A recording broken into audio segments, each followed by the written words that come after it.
अब हम कोलिजन के टाइप्स को डिटेल में स्टडी करेंगे। सबसे पहले हम पढ़ रहे हैं हेड ऑन कोलिजन। जैसा कि हमने हेड ऑन कोलिजन पढ़ा था कि इसमें कोलाइडिंग पार्टिकल की जो वेलोसिटी है वो बिफोर और आफ्टर कोलिजन एक ही स्ट्रेट लाइन पर, जिसको हम लाइन ऑफ इम्पैक्ट बोल रहे हैं, उसी के अलोंग होगी। ये दो कोलाइडिंग पार्टिकल हैं और ये इनके सेंटर है और ये कॉमन सरफेस के अलोंग जो कॉमन नॉर्मल मिल रहा है उसकी लाइन है, जिसको हम लाइन ऑफ इम्पैक्ट बोलते हैं। और इसी लाइन ऑफ इम्पैक्ट पर कोलिजन से पहले दोनों की वेलोसिटी है और इसी लाइन ऑफ इम्पैक्ट पर कोलिजन के बाद दोनों पार्टिकल की वेलोसिटी है। इसलिए इस कोलिजन को हम हेड ऑन कोलिजन बोल रहे हैं। अगर हम सिंपल वर्ड्स में बात करें हेड ऑन कोलिजन क्या होता है, तो आमने सामने की जो कोलिजन है उसी को हेड ऑन कोलिजन बोलते हैं। u1 की वैल्यू u2 से ज़्यादा होनी चाहिए तभी इससे कोलाइड होगी, या इसको अगर हम अपने वर्ड्स में बोलें कि जो फर्स्ट पार्टिकल है इसको हम थ्रो कर रहे हैं सेकंड पार्टिकल पे, तो इसको हम नाम दे रहे हैं प्रोजेक्टाइल, और जिस पर थ्रो कर रहे हैं उसको नाम दे रहे हैं टारगेट। बिफोर कोलिजन m1 की वेलोसिटी u1 है और m2 वेलोसिटी u2 है। आफ्टर कोलिजन इनकी वेलोसिटी v1 और v2 हो गई। क्वेश्चंस के अंदर हमें u1 u2 और m1 m2 गिवन होंगे, फाइंड करना होगा हमें v1 और v2। आज जस्ट आफ्टर कोलिजन वेलोसिटी में फाइंड करनी है, तो उसका जो प्रोसेस है वो हमने यहाँ लिख रखा है, इसको समझते हैं। कैसा भी कोलिजन हो, लीनियर मोमेंटम हमेशा कंजर्व रहेगा by conservation of linear momentum. m1 u1 vector plus m2 u2 vector is equal to m1 v1 vector plus m2 v2 vector. ये लीनियर मोमेंटम हमने कंजर्व कर लिया before collision, just before collision और just after collision. Vector को अगर हमें vector sign हटाना है तो उसकी डायरेक्शन लिखनी पड़ेगी। ये चारों वेक्टर एक ही लाइन में हैं, तो हम वेक्टर को प्लस माइनस के फॉर्म में भी रिप्रेजेंट कर सकते हैं। राइट हैंड साइड की डायरेक्शन को प्लस और लेफ्ट हैंड साइड की डायरेक्शन को नेगेटिव मानकर हम यहाँ साइन लिख देंगे। अभी इस डायग्राम के अंदर चारों वेक्टर की डायरेक्शन राइट हैंड साइड है, इसलिए इसको प्लस लेके चल रहे। सो u1 वेक्टर को प्लस u1, u2 वेक्टर को प्लस u2, v1 वेक्टर और v2 वेक्टर को प्लस v1 और प्लस v2 के फॉर्म में रिप्रेजेंट किया है equation number 1 by conservation of linear momentum. Case first. अब हम हेड ऑन कोलिजन को तीन पार्ट में पढ़ेंगे। First case elastic collision, second case inelastic collision, third case perfectly inelastic collision. तो केस फर्स्ट है इफ कोलिजन इज इलास्टिक। हम अच्छे से जानते हैं इलास्टिक कोलिजन मतलब क्या होता है कि जिसके अंदर काइनेटिक एनर्जी कंजर्व रहती है और ई की वैल्यू इसकी बनाएगी। According to law of collision, Newton ने जो लॉ दिया था E is equal to v2 minus v1 upon u1 minus v2, मैंने यहाँ पर वेक्टर साइन हटाकर प्लस लगा दिए हैं, is equal to 1। According to elastic collision E की वैल्यू 1 आएगी। क्रॉस मल्टीप्लाई करेंगे तो u1 minus u2 is equal to v2 minus v1 आ जाएगा, इक्वेशन नंबर 2। और काइनेटिक एनर्जी कंजर्वेशन की वजह से हम ऐसा लिख सकते हैं half m1 u1 square plus half m2 u2 square before collision system की kinetic energy is equal to half m1 v1 square plus half m2 v2 square after collision system की काइनेटिक एनर्जी। ये तीन equation मिलती है हमें head on elastic collision के अंदर। First equation और सेकंड इक्वेशन, जनरली इन दोनों इक्वेशन को सॉल्व करके हमें क्वेश्चन सॉल्व हो जाएगा।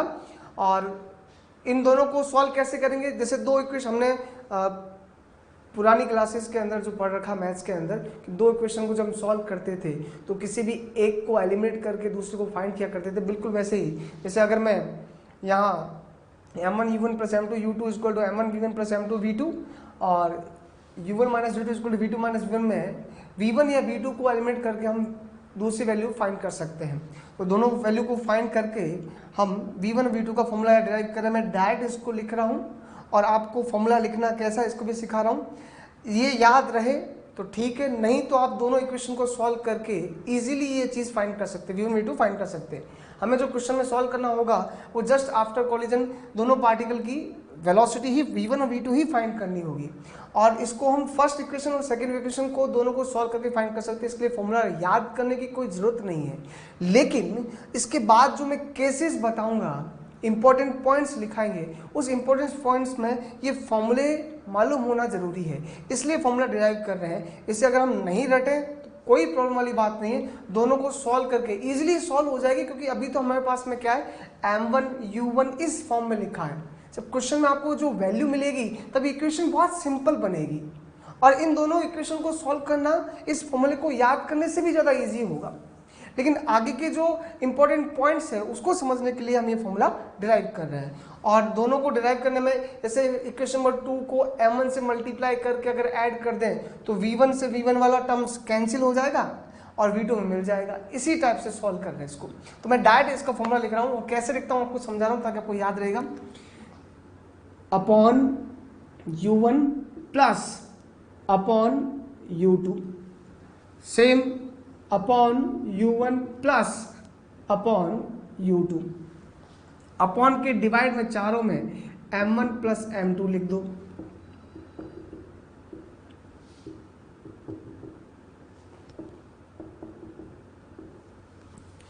v1 है तो 1 माइनस 2 और इधर 2m2।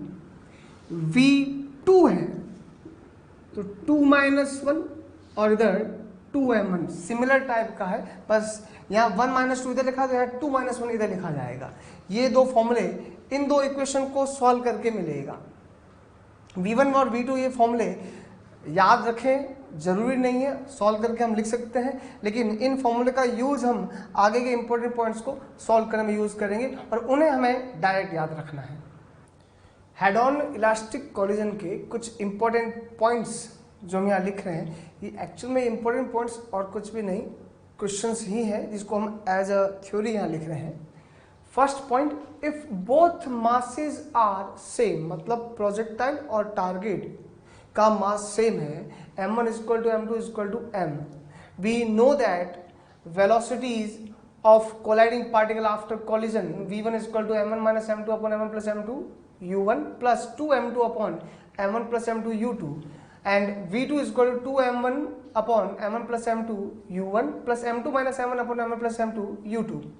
जैसा कि हमें यहाँ गिवन है कि दोनों का मास सेम है तो ये वाला टर्म और ये वाला टर्म जीरो हो जाएगा, और यहाँ पर 2m अपॉन 2m कैंसिल हो जाएंगे, सिर्फ u2 बचेगा।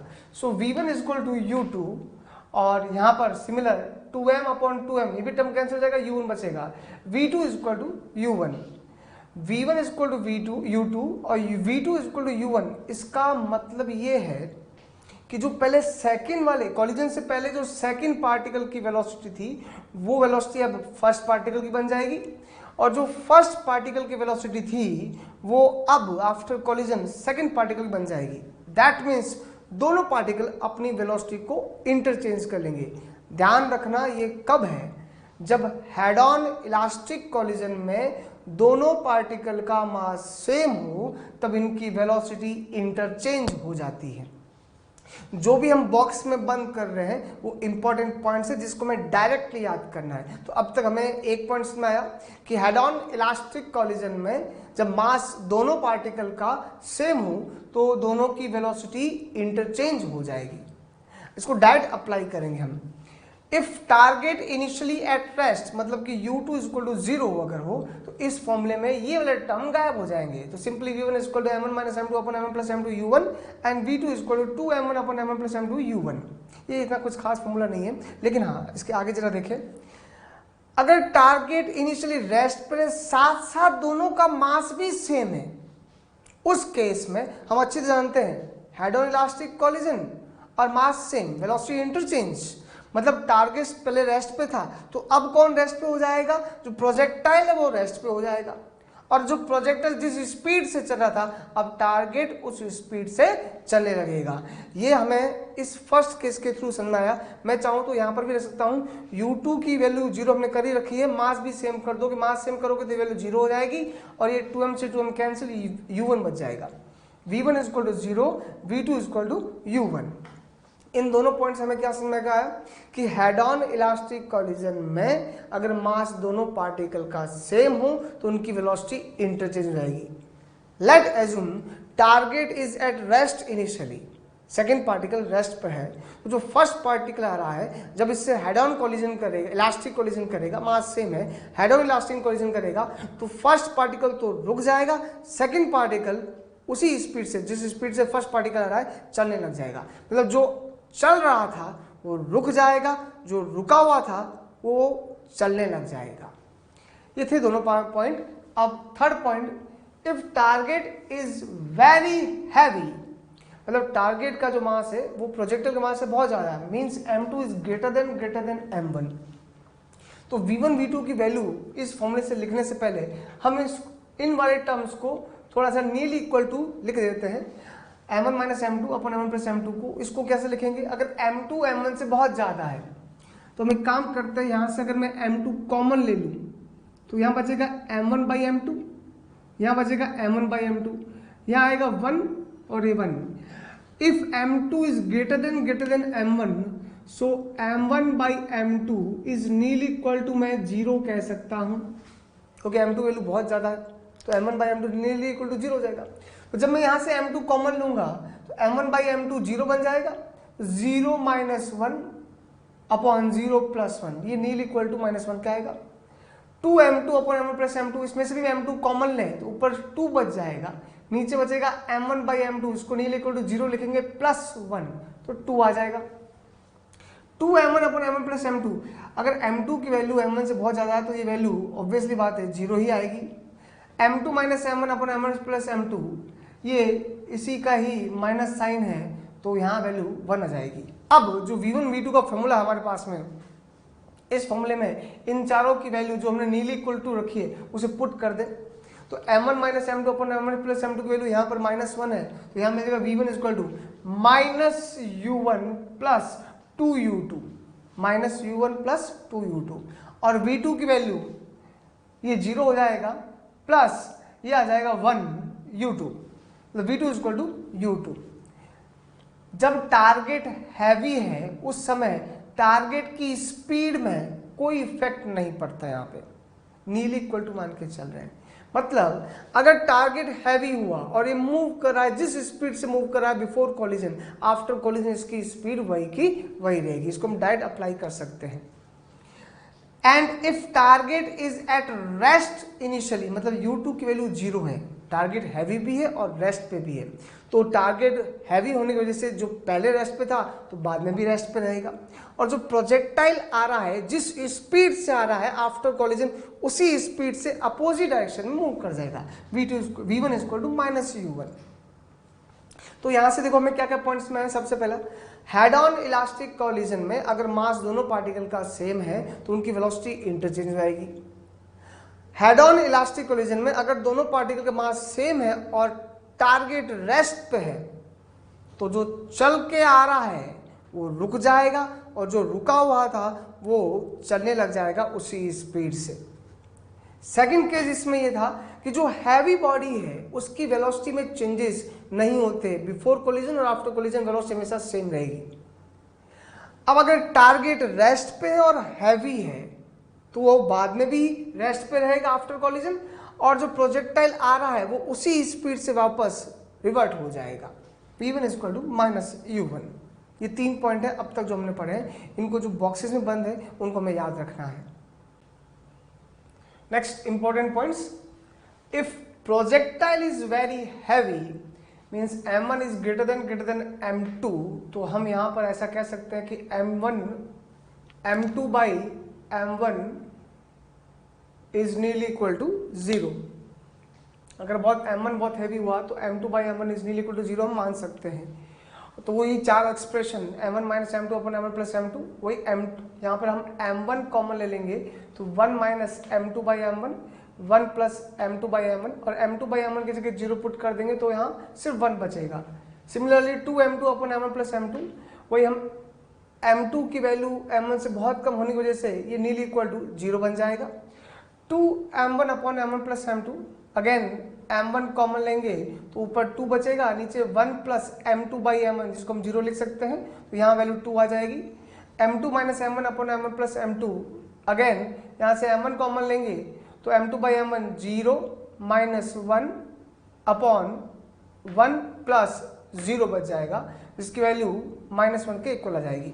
तो इन चारों एक्सप्रेशन को v1 और v2 के फॉर्मूले में जब पुट करेंगे तो v1 इक्वल टू u1, ये v1 वाले फॉर्मूले का एक्सप्रेशन था, तो 1 into u1 plus 0 into u2, मतलब v1 इक्वल टू u1, और v2 के वाले फॉर्मूले में 2 इंटू u1 -1 इंटू U2, तो 2U1 माइनस U2 ये आ जाएगा।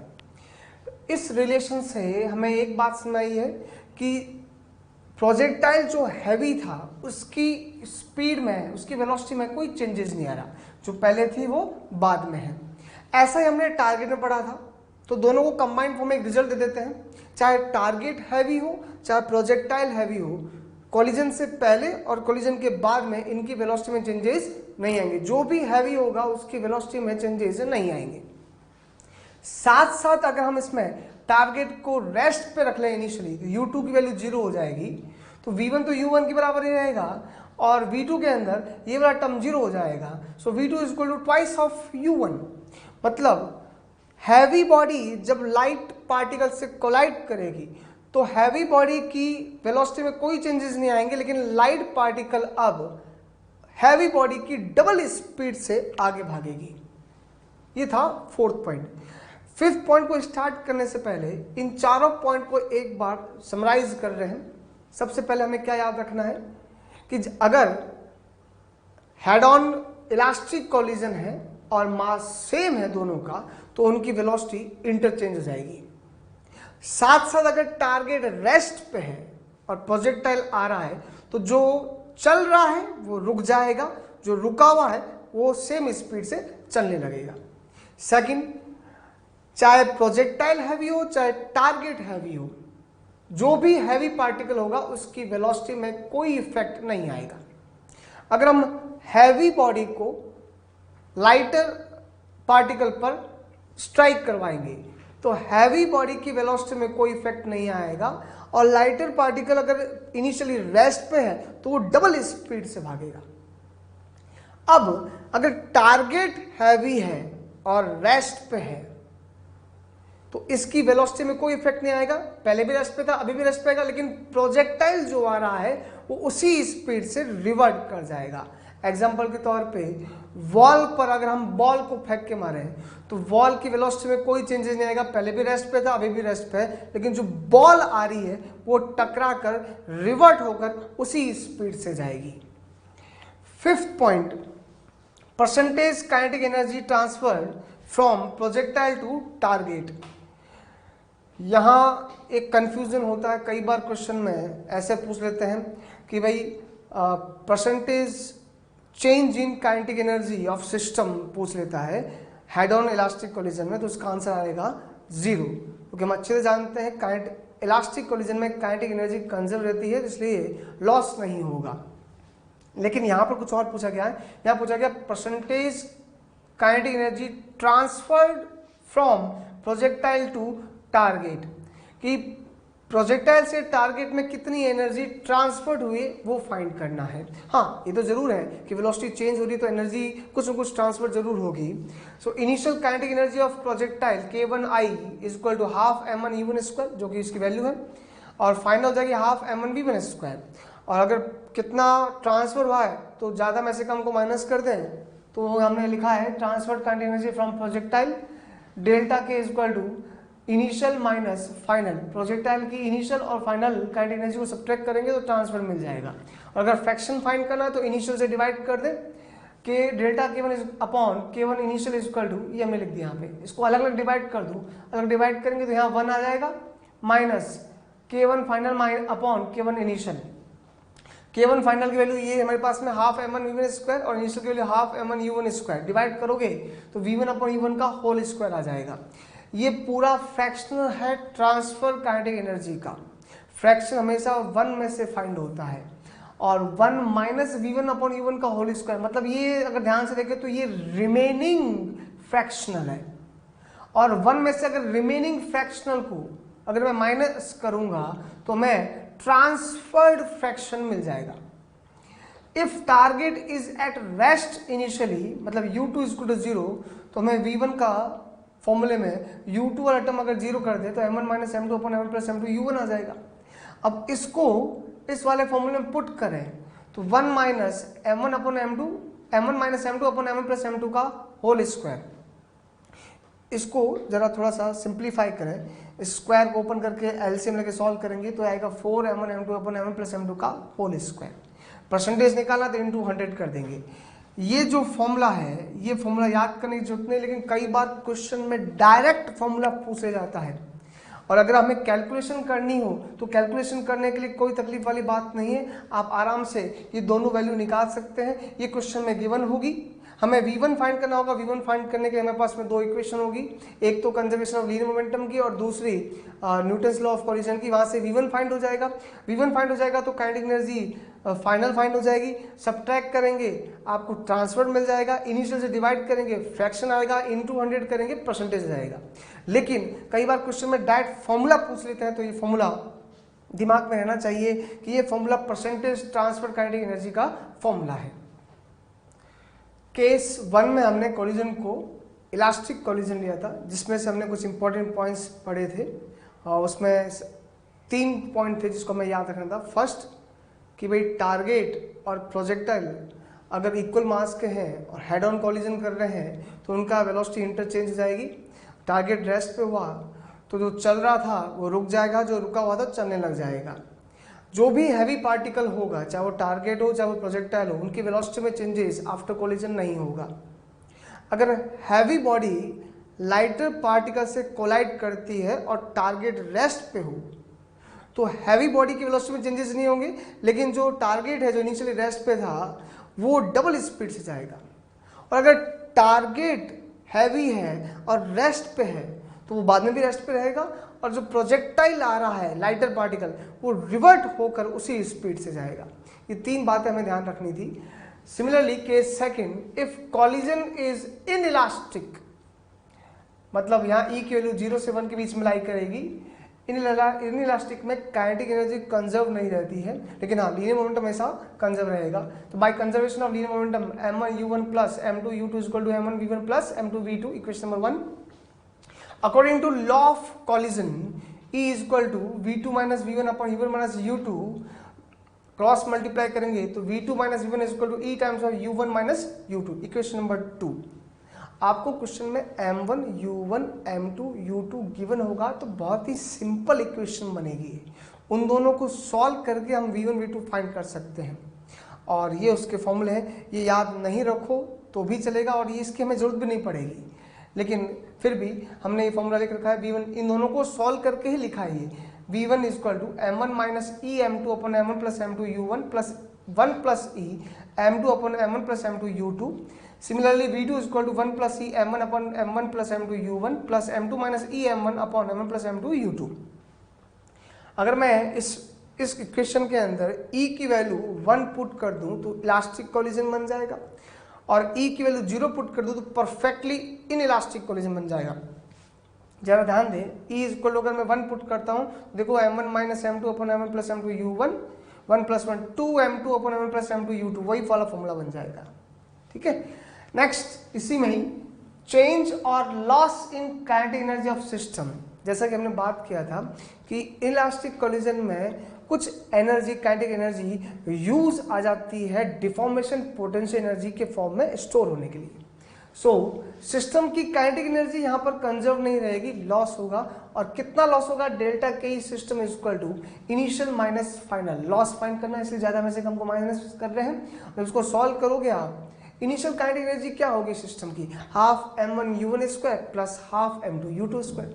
फाइनल काइनेटिक एनर्जी क्या होगी? Half m1 v1 square plus half m2 v2 square. आपको इनिशियल तो गिवन होगी, m1 u1 m2 u2 given होगा, v1 v2 फाइंड करके हम फाइनल काइनेटिक एनर्जी फाइंड कर सकते हैं। सब्ट्रैक्ट करेंगे तो आपको चेंज मिल जाएगा। तो लेकिन ये वाला प्रोसेस थोड़ा लेंदी है और ये फॉर्मूला बहुत शॉर्ट में इसको सॉल्व कर देगा। Half m1 m2 upon m1 plus m2 1 minus e square u1 minus u2 का होल स्क्वायर। यहाँ ध्यान रखने की बात क्या है, यहाँ दोनों तरफ 2 2 आ रहा है, लेकिन ये होल स्क्वायर है, यहाँ ई के ऊपर स्क्वायर है। कई बार जल्दबाजी में हम स्क्वायर बाहर लगा देते हैं तो गलत हो जाएगा। यहाँ स्क्वायर ई पर है और यहाँ होल स्क्वायर है। Case 3, if collision is perfectly inelastic. Perfectly inelastic मतलब रेस्टिट्यूशन कोएफिशिएंट 0 हो, दोनों particle colliding body after collision stick होकर एक साथ मूव कर रहे हैं। By conservation of linear momentum हर जगह अप्लाई होगा। m1 u1 plus m2 u2 before collision is equal to after collision दोनों की वेलोसिटी सेम होगी, so m1 plus m2 into v। V1 equal to V2 equal to V equal to, इसमें से divide कर देंगे हमने M2 को, ये आ जाएगा। और सिमिलरली इस वाले फॉर्मूले में जो लॉस हुआ काइनेटिक एनर्जी, इस वाले फॉर्मूले में अगर E की वैल्यू 0 पुट कर दूंगा तो ये बन जाएगा loss in kinetic energy of system equal to half m1 m2 upon m1 plus m2 u1 minus u2 का होल स्क्वायर।